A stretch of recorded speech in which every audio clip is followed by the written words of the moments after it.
Day two of the ceasefire talks in Egypt began, and more reports are coming of certain measures being taken by the Palestinian side, and also talks and support from the delegations of some of the Arab countries as well. Israel is looking like it's preparing to have certain concessions, and what's appearing to be more keenness from the United States administration to reach a deal by Sunday. We're going to talk about all of this and all of the specific details to understand where things are going. We'll begin with this report here in Israel. Israel and the United States are optimistic and hope to reach an agreement on Sunday. Benjamin Netanyahu also said that we are close to ending the war, but we are not there yet. In the talks that are happening in Cairo, in Sharm el-Sheikh, in Egypt, it seems like the Palestinian side and the mediators are having a stronger position, down from all of that big propaganda that Israel was pushing for, and also toning down the expectations coming from Donald Trump. This came especially from the Egyptian delegations. This was one of the reports that came in an Egyptian outlet, Mada Masr, talking about some of the statements that the Egyptian delegations made. In the previous video about the first day summary, I spoke about the statements of the Egyptian Foreign Minister Badr Abdel Ati, saying that the arms of the resistance is something that the Palestinians are going to be talking about later on. We're not here to impose anything on them, which is in effect a supporting element in the negotiations with the Palestinian and the Israeli delegations. Today there were more statements, but this time from officials in Egypt, again criticizing the elements of, talking about disarming the Palestinian resistance. One of them was this one here. First of all, what is the definition of disarming? Who will verify it? And how can we ensure that Israel will accept that Hamas has been effectively disarmed? This is, of course, a key framework thing from the US and Israel. Criticism, again, coming from an Egyptian official. Another thing that they criticized was the ultimatum, the 72-hour ultimatum to release the prisoners of war. Another official said that these are deliverables that are unrealistic. We know that this is simply undoable. The official said, if you gather, or if you want to gather 20 people across Gaza with the current state of affairs, assuming that some are in the north, south, and middle, how would you get them together to any point within 72 hours? Then the negotiation, handover, and transfer could take up to 2 to 3 weeks, according to him. There was also, again, criticism of the unrealistic expectations that may come from Israel. According to some Egyptian officials, and this was published in Israeli media, they are expecting Israel to place obstacles, and hence why the Egyptian delegations and officials are having more of a supportive position to the Palestinian side, which is what should be the case at the end of the day. They are mediators, they are there to bridge the gaps, but there is no comparison between a brutal, barbaric aggressor and a Palestinian side that has been oppressed for the past century, and a legitimate resistance of the Palestinian people against this aggression.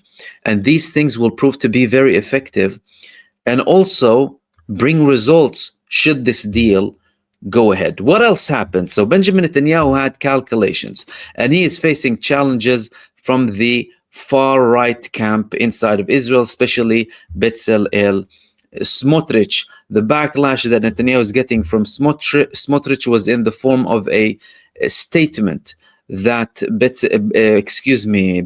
Gvir, not Smotrich. I'll tell you about Smotrich in a second.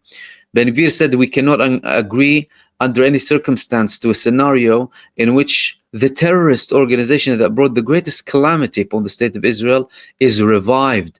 We will in no way be partners to that. That was Itamar Ben Gvir, the Minister of National Security. The Minister of Finance in Israel, Bezalel Smotrich, he actually had a slightly different approach, although he is aligned with Ben Gvir and his vision. But we clearly have a green light here, according to several reports, from him primarily, but also Ben Gvir in the first phase at least, to go ahead with this deal, assuming that Benjamin Netanyahu would package it in the right way with them to go ahead with this deal, and telling them that we're going to remain in Gaza anyway. The understanding is here that the United States is the side that's pressing, not Benjamin Netanyahu, not Israel. And what's being understood in Israel is that there will be a deal only should the United States force the parties to have an agreement. Only if the United States forces the two parties. And by the way, from what we're seeing now, if they force Israel, because the Palestinian side, although the Palestinian resistance and delegation, they had clear red lines, they were also very flexible. But that flexibility does not take away the red lines that the Palestinian resistance had. And now in Israel, they're confirming that and they are acknowledging it. The important issue for Hamas, the depth of the IDF withdrawal and the timetable. Where are you going to go to? And what's going to happen? What's the time frame? Hamas is telling them. Don't think that we can do that without any sort of reassurances. Hamas want a complete withdrawal, a confirmation of the ending of the war, and guarantees to end the war alongside all of the other things, and to release all of the old and heavy sentence prisoners from the Israeli prisons, all of them, because the Palestinian resistance takes it back from how long they spent. That's what they prioritize. So they already released the longest serving prisoners, including someone like Nail al-Barghouthi, for example.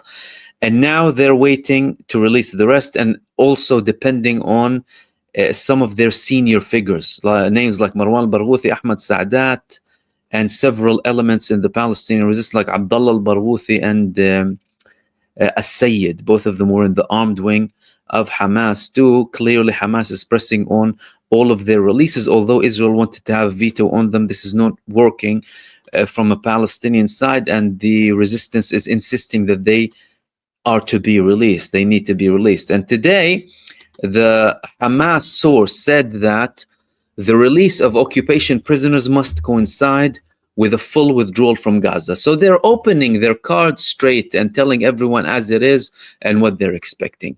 Basically, you will not have your last prisoner of war so long you have one soldier inside of the Gaza Strip, which is what was expected from the Palestinian resistance despite all of the propaganda.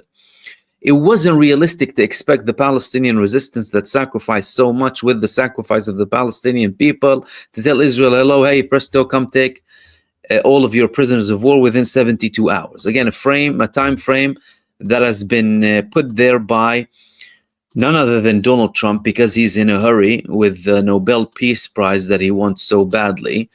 All of it is around Donald Trump, nothing else really. And in Israel, they're starting to let that sink, and they're starting to realize all of that. Now, these are the main highlights of day 2. And of course, I'm highlighting these things day by day, regardless of whether this will be fruitful or not, or if it'll actually bring, to a ceasefire, because the war on the negotiating table is war. It's nothing to be underestimated. And at the end of the day, this could lead to the ending of the genocide. Therefore, it's very important to know exactly what's happening. And like with the propaganda generally, all of the garbage venom that you've been hearing, and the Zionist propaganda since the beginning of the genocide that we've been thankfully been blessed to debunk from the beginning, you will hear propaganda and nonsense also during the negotiations, even from some Arab media outlets. But that's what's happening on the ground. Therefore, we need to highlight that. Now, what's going to happen tomorrow? There was a report in the Israeli Channel 12 that Steve Witkoff, and I'm going to tell you who's going to come tomorrow, he said that he's not going to leave Egypt until there's an agreement. And tomorrow, these people are expected to be there. The Prime Minister of Qatar, the Intelligence Minister of Turkey, Ron Dermer, Steve Witkoff, and Jared Kushner. So we're talking about the technicalities out of the way, the political elements in to finalize the deal. This is why the senior figures are coming in tomorrow. Donald Trump reportedly told Steve Witkoff, "You're not leaving until there's a deal." Supposedly, that he wants to end the war. And then again, we're going to have to wait and see. But the fact that the Qatari foreign minister is in shows that it's at an advanced level, because Qatar was out after the Israeli attack. But after the assurances happened, Netanyahu called and apologized, and the United States had guarantees for Qatar that there won't be any strikes in a new agreement. He decides to go in, and he's going to Egypt to continue the talks. Witkoff is, of course, the most senior figure in Trump's administration in relation to these talks. Jared Kushner, well, you know, the business side. Trump wants to make sure the business or some elements of the business are going to go. He's definitely not going to get his stupid fantasies of a new mandate led by him and Tony Blair. That's not going to happen. And Ron Dermer, finally, although reports said that he's going to resign, clearly Netanyahu tried to keep him till the last second, despite his intentions to resign. That's for the finalization. Netanyahu told the delegation, now stick to the mandate that I've given you. Don't come across and go through political stuff. He probably wants to bring them back so that he can brief his right-wing coalition about that, then if he would want to end the war genuinely, let the political delegation that's going to go led by Ron Dermer to finalize all of that. And the Turkish Minister of Intelligence is there. That's symbolizing something very important. Why is Turkey all of a sudden in the picture like that, clearly and blatantly? They weren't there. As a matter of fact, Israel had a veto against them. How comes they're all of a sudden there? Well, number one, that was a demand from the Palestinian resistance. They have very good ties with Turkey, and they wanted them to be there. Hamas has offices and they operate from Turkey. Everyone knows that. Israel constantly criticizes Turkey that it's like a hub for Hamas for operations against Israel. They plan and they do this and that, and they can raise money and all of these things. And of course, the Turkish officials and authorities, Hamas figures, go to the parliament. They also can operate normally, and they're viewed as a legitimate resistance movement. But what is he doing here? He's doing the part that the Palestinian side wants Turkey to play as a part of the mediation and the guarantees post the war. The fact that we have more players here shows that there is no trust whatsoever between the Palestinian side and the American-Israeli sides. The American and Israeli sides are treacherous. They don't have any integrity. They are not sincere. They're pathological liars, and they're murderers. And they're not interested, really. The United States is a stooge for Israel in the form of the delegation. Unless that is really and truly Trump puts his foot down for once in his life. Turkey is there to play that part and fill in the gap to make things work. And reports said that Trump, during his meeting with the Turkish president, he promised him that Turkey is going to play a role. We're going to remove this Israeli veto. Netanyahu said, no way, they're not going to participate. Trump reportedly removed this veto. Turkey is in the picture fully, and they're going to make sure that it's going to go ahead with as planned. Because Qatar and Egypt weren't enough. And the more players we have in, the more likelihood there would be for this participation. So this delegation is supposed to come tomorrow. If they are talking about a deadline for Sunday, we're talking about 3 to 4 days to get this wrapped up. If this would be wrapped up, it would be very dramatic. However, during each day, there are going to be more challenges and more important bits that need to be published and clarified. And hopefully we will be doing that with each day up until we reach the end of the negotiations.